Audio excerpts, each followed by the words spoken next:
Madame, Monsieur, bonjour. Merci de nous rejoindre à la une de l'actualité. Le ministre de l'Industrie et de la Production pharmaceutique à Constantine Ali Aoun a affirmé que le secteur envisage le développement d'une plateforme numérique au profit des investisseurs dans l'industrie pharmaceutique.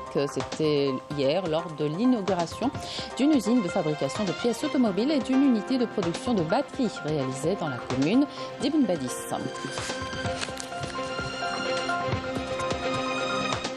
Après plus de 200 jours de l'agression sioniste contre l'enclave palestinienne, la guerre à Gaza ne donne aucun signe de répit avec des frappes sionistes dans la nuit de mardi à mercredi dans les secteurs de Nusayrat et de Rafah.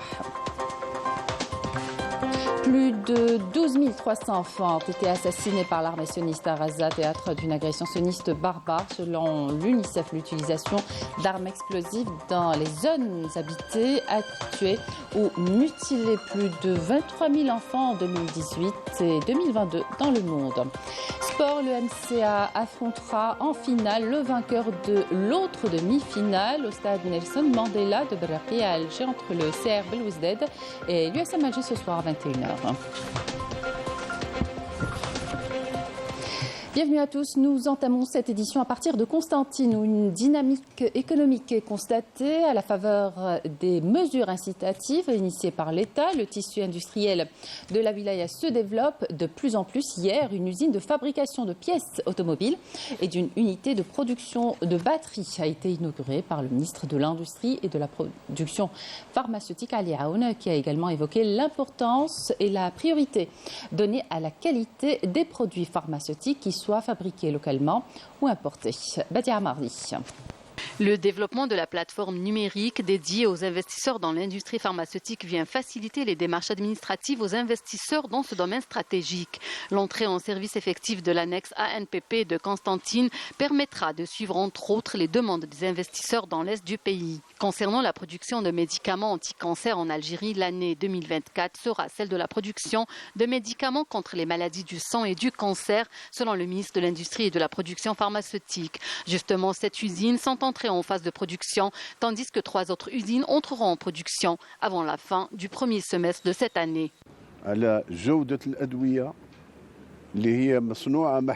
Nous accordons beaucoup d'importance à la qualité des produits pharmaceutiques, qu'ils soient fabriqués localement ou importés. Grâce aux annexes de l'Agence nationale des produits pharmaceutiques, ANPP, professeur Yahya Guidoum à Oran et à Constantine, nous garantissons des médicaments de qualité.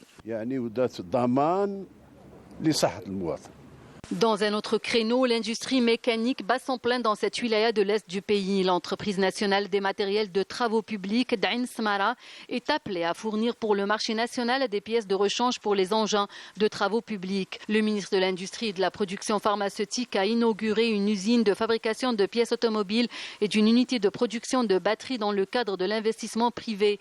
Il s'agit de la société Sirta Automotive de production de pièces automobiles initiée dans le cadre d'un partenariat algéro-turc avec une capacité de production de plus de 2,5 millions de pièces de rechange par an.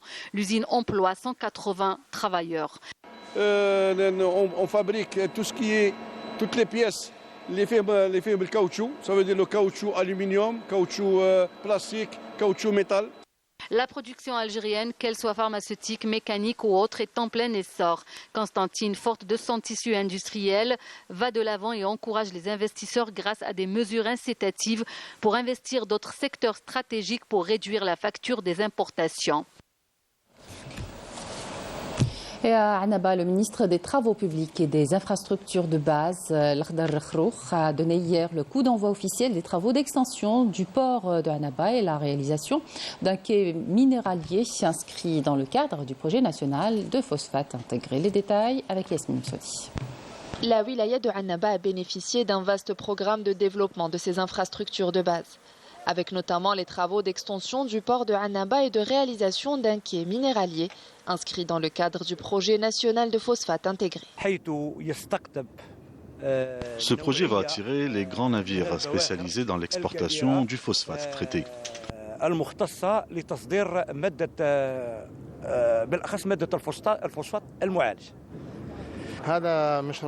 C'est un projet d'une importance nationale intégré dans un programme global de production de phosphate.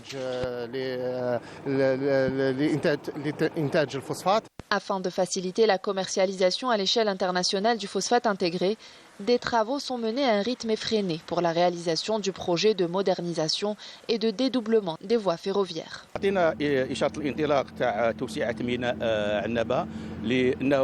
Nous avons donné le feu vert pour l'extension du port d'Annaba, un élément essentiel du projet national de phosphate intégré.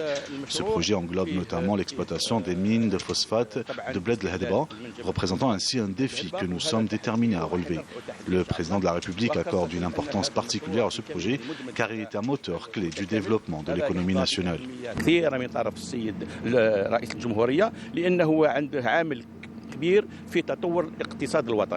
La réalisation de ces projets structurants hisseront Annaba à une position de choix, celle d'un pôle économique et commercial national de premier plan.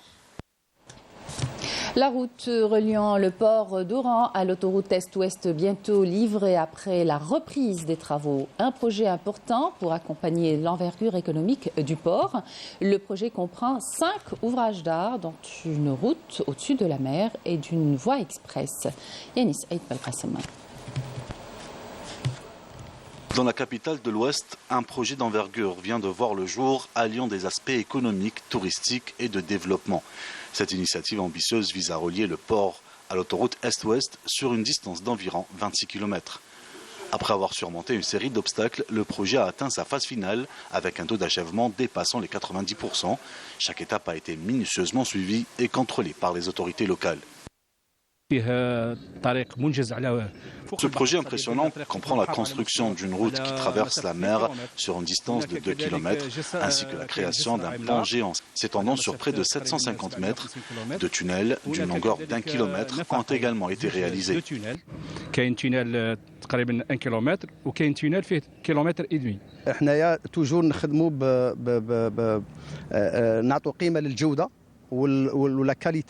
Et on respecte toujours les délais. Cette réalisation a pour but de désenclaver de nombreuses régions voisines afin de dynamiser l'activité économique entre les différentes wilayas et de réduire les embouteillages. Cette nouvelle route nous évitera les embouteillages. Nous allons livrer le projet avant le délai imparti, d'ici la fin de juin. Au cours des 2 dernières années, l'État algérien, sous la direction du président de la République, Abdelmadjid Tebboune, a mis en œuvre plusieurs initiatives visant notamment à résoudre les problèmes financiers. Malgré quelques problèmes techniques rencontrés lors de sa réalisation, le projet est désormais considéré comme une réussite. Dans cette région en plein essor, ce projet vient s'ajouter à d'autres réalisations qui ont pour but de booster le développement local. Dans la dynamique des efforts soutenus dans la lutte antiterroriste et contre la criminalité organisée multiforme, des unités et des détachements de l'armée nationale populaires ont exécuté durant la période du 18 au 23 avril plusieurs opérations ayant abouti à des résultats de qualité qui reflètent le haut professionnalisme, la vigilance et la disponibilité permanente de nos forces armées à travers le territoire national.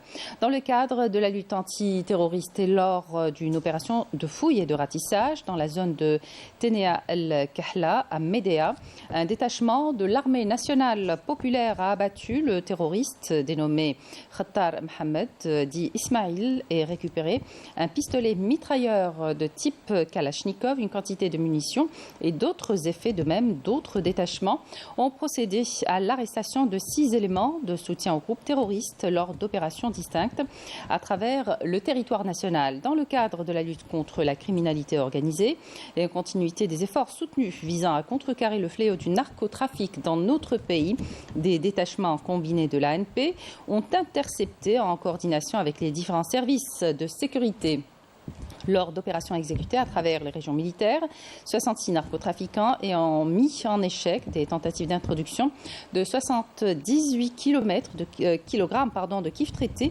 provenant des frontières avec le Maroc, alors que plus de 50 000 comprimés psychotropes ont été saisis. À Tamanrasset Borjbeji Mourtaraïn, Gazem, des détachements de l'ANP ont ont arrêté 140 individus et saisi 34 véhicules, 175 groupes électrogènes, 75 marteaux-piqueurs, 236 quintaux de mélange de pierres et d'or brut, ainsi que des quantités d'explosifs, d'outils de détonation et d'équipements utilisés dans des opérations d'orpaillage illicite. De même, 17 autres individus ont été interceptés et un fusil mitrailleur FMPK, 15 fusils de chasse, des quantités de munitions, plus de 12 000 litres de carburant, 18 tonnes de denrées alimentaires destinées à la contrebande et la spéculation et 142 quintaux de tabac ont été saisis lors d'opérations distinctes à travers le territoire national. Par ailleurs, des gardes-côtes ont mis en échec sur les côtes nationales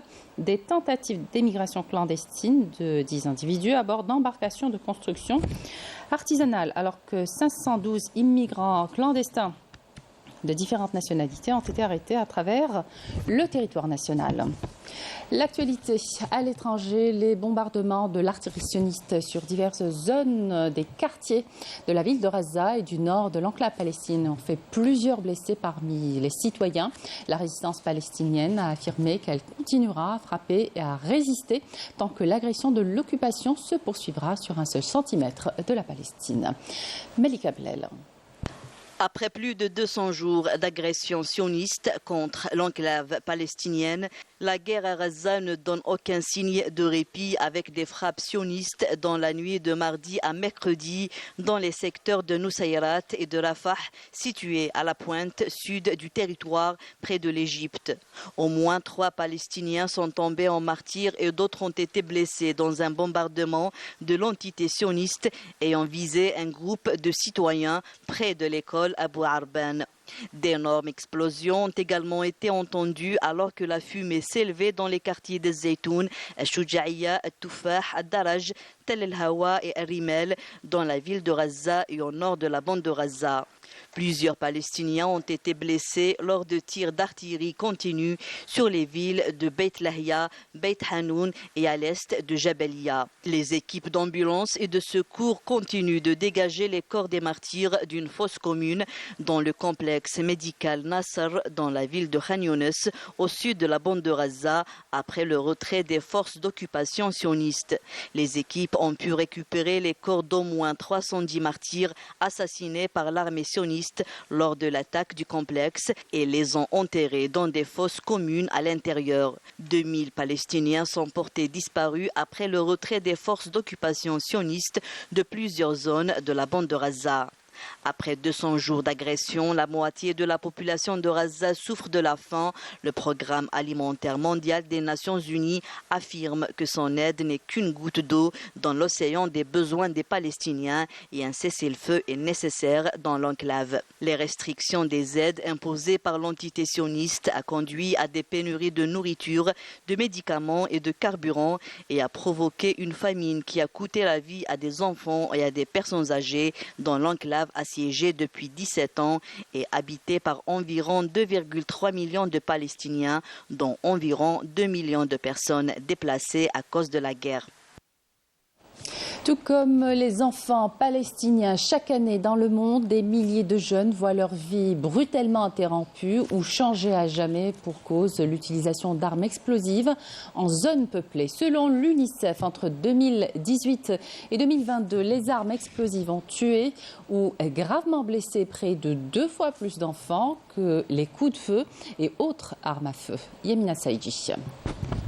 Les médecins tentent de réanimer ce nouveau-né après l'avoir extrait du ventre de sa mère, morte lors d'une frappe sioniste à Rafah, dans le sud de la bande de Gaza. Nous avons extrait ce bébé du ventre de sa mère alors qu'elle avait le cerveau hors du crâne et les viscères hors de l'abdomen.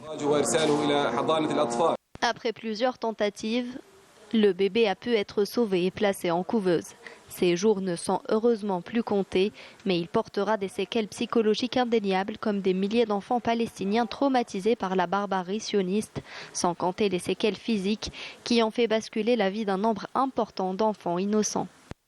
À Gaza, le nombre d'enfants assassinés est estimé à plus de 12 300 entre octobre et fin février. Leurs petits corps ont été pulvérisés par les bombardements, mutilés et laissés pour morts au milieu des décombres. Selon le chef de l'UNRWA, En l'espace de 4 mois, le nombre d'enfants tués dans la bande de Gaza est plus élevé que le nombre d'enfants tués en 4 ans dans des conflits à travers le monde. En effet, selon le rapport communiqué par le porte-parole de l'ONU, plus de 23 000 enfants sont morts entre 2018 et 2022, suite à l'utilisation d'armes explosives dans les zones habitées. Les armes explosives sont d'ailleurs responsables de près de la moitié des plus de 47 500 cas d'enfants tués ou mutilés vérifiés par les Nations Unies dans plus de 24 zones de conflit à travers le monde. C'est en tout cas ce qu'a affirmé Stéphane Dujarric, porte-parole en chef du secrétaire général de l'ONU, Antonio Guterres. La majorité de ces incidents se sont produits dans des zones habitées selon une étude de l'UNICEF publiée dans le cadre de la première conférence internationale de suivi de la déclaration politique de Dublin sur l'utilisation des armes explosives en zone habitée, adoptée en novembre 2022. De son côté, le directeur exécutif adjoint de l'UNICEF a affirmé que les preuves sont accablantes. L'utilisation d'armes explosives dans des zones habitées a un impact profond sur les enfants, non seulement sur le plan physique, mais aussi dans tous les aspects de leur vie. Pour rappel, la déclaration de Dublin, approuvée par plus de 85 pays, engage les États à prendre des mesures pour protéger les civils lorsque des opérations militaires sont menées dans des régions peuplées. Une déclaration visiblement bafouée, notamment par l'entité sioniste en Palestine occupée. Et on arrive à cette interview exclusive accordée à Canal Algérie par un militant du Parti national RIFin, le PNR, sous couvert de l'anonymat pour des raisons de sécurité. Redouane est revenu sur le long combat du peuple du RIF, une interview qui coïncide avec le déplacement d'une délégation représentant le peuple RIFin aux Nations Unies. Amel Borba. Depuis plusieurs années, le RIF est en effervescence. Malgré la répression du régime du Marzen, les RIFins veulent ressusciter la République du RIF, fondée entre 1921 et 1926 par Abdelkrim Al-Khattabi, icône de la lutte anticoloniale. La région du RIF est une région qui est prête à tout moment à l'explosion parce qu'elle vit très mal ce blocus, elle vit très mal cette occupation et refuse cette occupation. Nous avons toujours refusé toutes les occupations, qu'elles soient espagnoles, portugaises, françaises et la marocaine ne change à rien du tout, ça reste une occupation. Aujourd'hui, comme vous le savez, le peuple rifin subit depuis le Hirak de 2016 une véritable punition collective, vit sous un embargo économique, militaire et culturel. Ils subissent des expropriations de biens et d'autres formes de répression. Sachez que même pendant la guerre du RIF en 1926, l'armée rifaine, l'armée d'Abdelkrim, faisait face à l'armée espagnole, à l'armée française et aussi à 40 000 mercenaires, goumiers marocains. Les Marocains, au lieu d'aller se battre pour virer l'occupation française, étaient là pour aider justement l'armée française et l'armée espagnole contre le peuple rifin. Engagés dans un processus d'indépendance et de reconnaissance internationale, les rifins ont récemment conduit une délégation aux Nations Unies pour porter haut et fort les aspirations du peuple rifin. Dernièrement, une délégation du parti est partie au siège des Nations Unies, premièrement pour faire un sitting et pour faire flotter notre cher drapeau devant les yeux du monde entier. Et avant New York, on était aussi en Afrique du Sud. L'invitation du parti de Nelson Mandela, ANC. Et donc on a rencontré une dizaine de partis politiques avec qui on a signé des projets de reconnaissance de notre parti, de notre cause rifaine. Et donc on a aussi un projet de l'ouverture d'un bureau de représentation là-bas. On essaye de récolter, de collecter tous les documents juridiques et historiques détenus aujourd'hui par les pays européens, notamment la France, l'Espagne et autres. Et donc, dans l'idée, c'est d'avoir un dossier un dossier solide, un dossier documenté pour pouvoir un jour le présenter devant la Cour de justice internationale. Une déconvenue de plus pour le régime du Marzen qui s'enfonce dans l'ignominie. Retour en Algérie, on termine avec du football. Le MC Alger a validé son billet pour la finale de la Coupe d'Algérie de football 2023-2024, la 10e de l'histoire du club. Dans cette compétition, après avoir battu hier soir au stade Miloud Hetfi d'Oran, le CS Constantine lors de la première demi-finale sur le score de 2-1 après prolongation.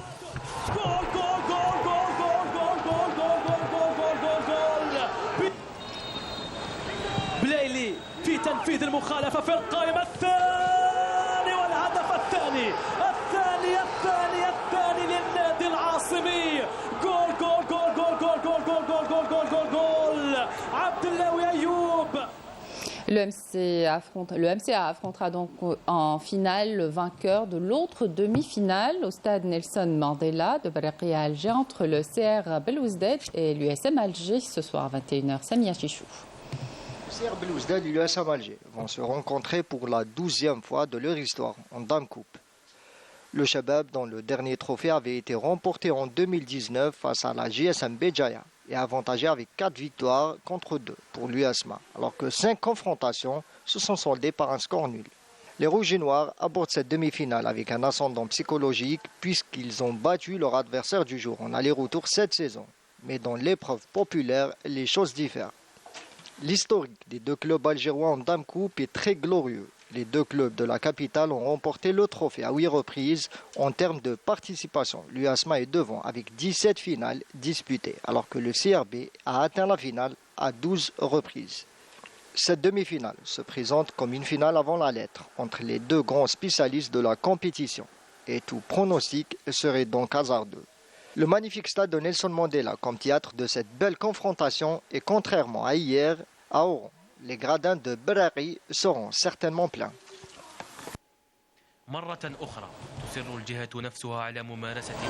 Et c'est la fin de cette édition. Merci de votre attention. Excellente suite des programmes sur Canal Algérie.